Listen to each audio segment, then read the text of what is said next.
Hi and welcome to this posture and motion routine. I've had so many requests over the years for warm-up routines, so this is exactly it. You need no equipment. It's going to take you about 15 minutes. Super ideal for, when you're traveling, when you need to do a warm-up before a game, before a class.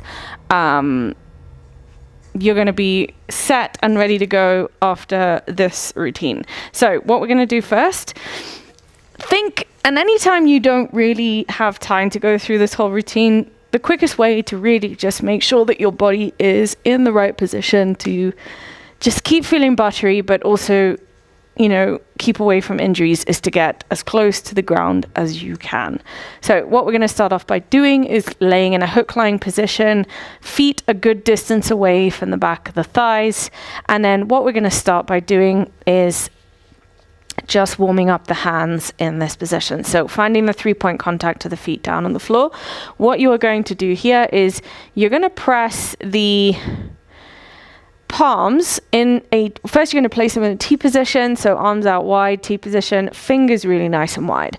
What you're going to do here is keep the shoulders down, so try not to let them roll up. Press the pads of the hands from the index fingers and the thumb base into the floor and twist your elbow creases upwards without lifting the shoulders. You're going to keep the elbows soft though, and you're going to feel this massive stretch across the chest, forearms, palms, etc. And I just want you to breathe and hold. In through the nose. Exhaling it out. Taking a big sigh if that feels good. Big breath in. And exhale. From here, you're just going to lift and turn your head to the right, let it drop. If there's any tension in the right side of the neck, you will feel it. But you'll also feel this traveling down the left side into the left forearm. Just keep breathing. Really try not to turn the hands upwards. Feel like your fingers are neutral in the plane of your arms.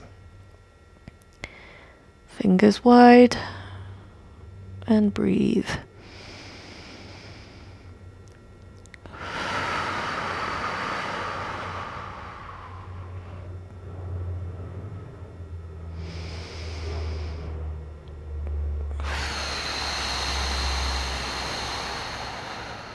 Good. Lift and turn your head to the left.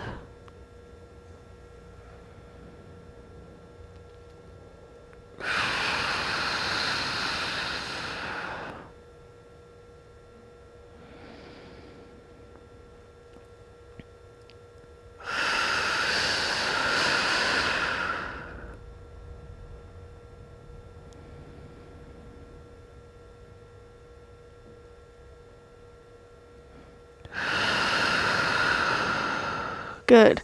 Bringing your head back to center, keep the left foot down. You're going to just bring the right knee into a bend and interlace your hands just around your right sort of hamstring. Want it more towards the upper part, so left forearm kind of resting in your groin. Right knee, right hip, all in the same plane, so 90 degrees here, right ankle in line with the right knee.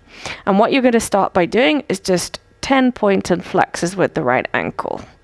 Big range of motion. 3, 4, 5, 6, 7, shoulders back and down, 9, 10. And then you're going to draw circles clockwise here, big circles here with the right ankle. 3, 4, 5, 6, 7, 8, 9, 10. And then other direction. 1, 2, 3, 4, 5, 6, 7, 8, good, 9 and 10. And then what you can do here is you're going to press the right heel up to the ceiling, keep the right knee really nice and soft, pull the toes towards you as you push the heel up, feel like that right thigh sitting above the right side of the rib cage, and just release hamstring and your calf.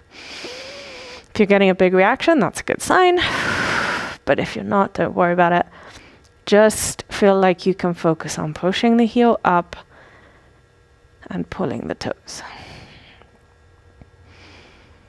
5, 4, 3, this is completely involuntary. So if you're also experiencing these neurogenic involuntary shakes, that's also very normal. Good. And then place the right foot back down on the floor and switch sides. Interlace the hands just around the left lower upper part of the hamstring rather. Lower meaning like right forearm just resting down on the sort of groin. And then from here, we're going to do the same thing. Point and flex, left ankle, 2, 3, 4, 5, 6, 7, 8, 9, and 10. And then circles. 1, 2, 3, 4, 5, 6, 7, 8, 9, and 10. Other direction, really big circles. 2, 3, 4, 5, 6, 7, 8, 9, and 10. Good. From here, again, keep the left knee coming way over the line of the ribs.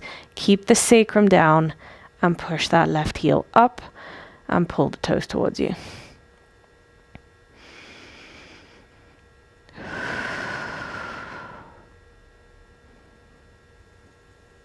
Having big shakes. I have just done a really intense posture routine, so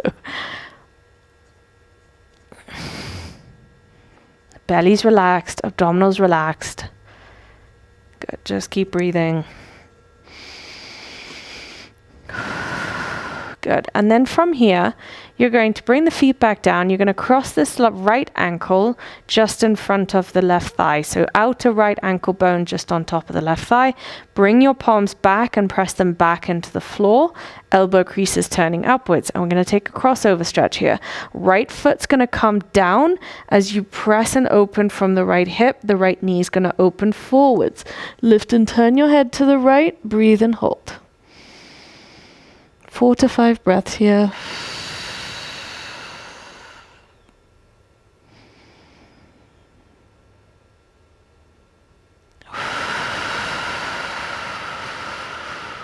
Last one.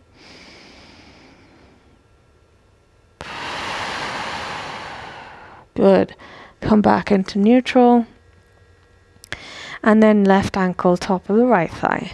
You're going to press the right ankle down. Press the left foot into the ground. Open the left knee. Lift and turn your head to the left. Long, big breath in. Base of the palms pressing.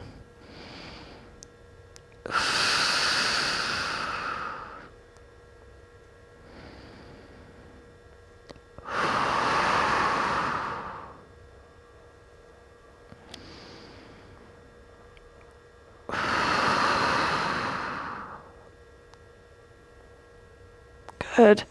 And bring the legs back up into center. And then from here, just gonna bring the knees into the chest, keep the sacrum down. So what I mean by sacrum down, you don't want to feel like you're lifting up from the sacrum. So keep the abdominals really nice and relaxed. Thighs onto the ribs if you could get them there, or as far as you can go. Keep the palms up now for this little part here, and then flex both your feet. Keep your feet hip distance, and then you're going to press the feet up into the ceiling as if you are holding a tray with both the soles of your feet, keeping the knees over the line of your belly and the knees nice and soft. Feel like you're pushing the heels up to the ceiling and pulling the toes towards you, and just let the legs react in whichever way. They'll probably quiver. Breathe.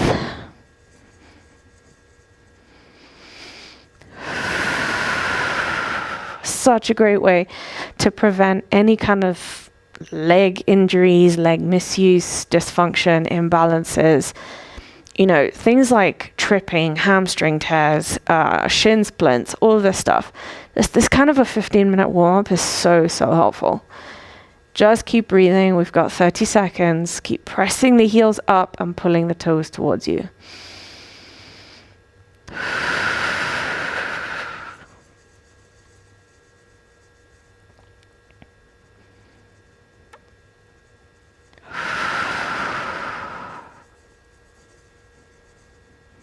Amazing. And then bring the legs all the way down onto the floor. Good. You're just going to roll over and come onto hands and knees in a quadruped position. So for this next exercise, we're in a cat-cow position. You're going to have hands underneath your shoulders, but slightly wider than your shoulders. Fingers are wide, and turn your elbow creases forwards. Bring the knees slightly closer to the back of the wrists than you think you need them. And then pull the shoulders back, lift your chin up into the throat, and keep your toes active into the ground. From here, you're not going to flip your head first in this cat-cow. You're going to sink the shoulders down and the chest down to the floor as you react by pushing the hands into the floor. Look up just to eye level, shoulders back in and down, big breath in. And then push the floor away, rotate from the pelvis first, shoulders are last, head reaches down, exhale. Amazing. Big breath in, look forwards, pull the hands into the mat, elbow creases are facing forwards, inhale. Exhale, round.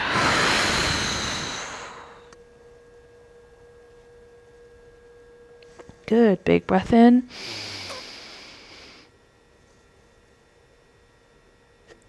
Exhale, release.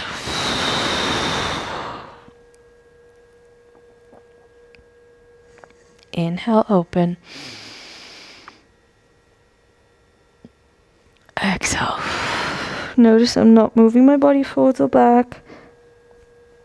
I'm using the floor as a good resistance. Last one, long big breath in. Exhale, round. Good. From here, keep the hands where they are. Tuck your toes and lift up into a down dog. You can step backwards with the feet just a little bit. For this functional down dog, you're keeping the knees soft, staying on the balls of the feet, and then press the shoulders all the way to the ears. Keep those elbows trying to turn forwards without cupping the hands. Draw the navel up into the spine and ribs lifted. Hold here. Long big breath in.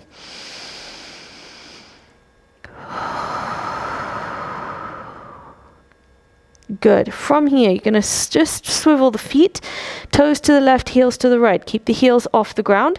And then with the push of the hands, I want you to crouch. Knees are soft. Good. Back to center with the feet and then swivel to the right side. Toes to the right, heels to the left. Crouch. So it's good resistance with the hands at all times. Toes to the left, heels to the right. One more time. Toes to the right, heels to the left, crouch. Good job. And then from here, you're going to step the right foot forwards, come into a straddle standing sideways, either on your mat or the floor or wherever you are. This could be on the golf range, could be on the sides of a paddle court. And then from here, you want your legs slightly wider than, not slightly, a good sort of step wider than hip distance, and then feet parallel. So edges of the feet are parallel to edges of the mat, and you want to just try and prevent your feet from being turned out like a duck. Keep them almost like they want to be turned in. And then from here, either your hands are going to get to the floor, if that's where your range of motion takes you, or your forearms are going to get to the floor as you roll the pelvis over the femur. You're going to release the head and then feel like you're pulling the femurs up. Stay here just for 20 seconds. Release your head. Try not to push back into the bum. Weight is equally distributed over the balls of your feet.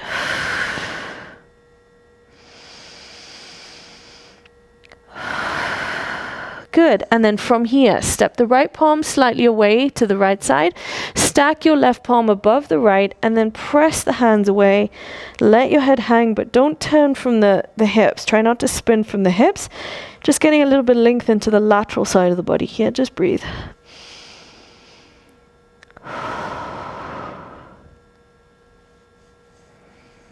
Head is completely relaxed.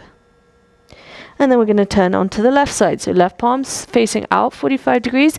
Right palm will come on top. Press the floor away. Keep the pelvis neutral. So both hips facing forwards like 2-car headlights. Breathe and hold. Keep the body weight equal in the balls of the feet and the heels.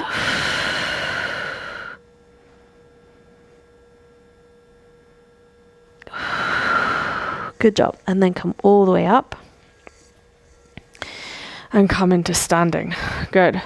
From here, we're going to finish with a set of arm circles, forwards and back, 20 forwards, 20 back. You're going to turn the toes in, heels out, and take your modified golfer's grip. For modified golfer's grip, fingertips into the base of the palm, pull the thumbs away, and you're going to stand with your arms out, T position. In this position, try not to jut your ribs forwards. Keep the rib cage down and arms in line with the sides of your body. And then from here, we're going to feel the traction of the feet down into the floor, release the abdominals, and we're going to go circles forwards for 20. This is 3, 4, 5, 6, 7, 8, 9, 10, 11, 12, 13, 14, 15, 16, 17, 18, 19, 20. And then just flip the palms upwards. Again, prevent the ribs from jutting forward. Stay neutral in those arms and reverse circles from here. 1, 2, 3, 4, 5, 6, 7, 8, 9, 10, 11, 12, 13, 14, 15, 16, 17, 18, 19, 20. Arms should feel like they're really nice and warmed up. Last 1 minute, you're just going to keep the feet hip distance without bouncing. So you're not jumping the feet, you're keeping the balls of the feet on the ground. But you're just keeping the knees soft, arms are really soft, and you're just bopping the body up and down. Just keep bopping. So if I made a sound with my mouth, it's almost like there's a sort of bouncing kind of feeling from the heels all the way up into the skull and the head. Really soft with the body.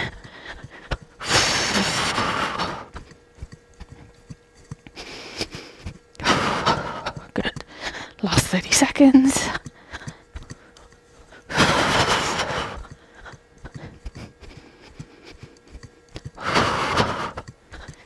Legs should be on fire. Here we go. 15 seconds.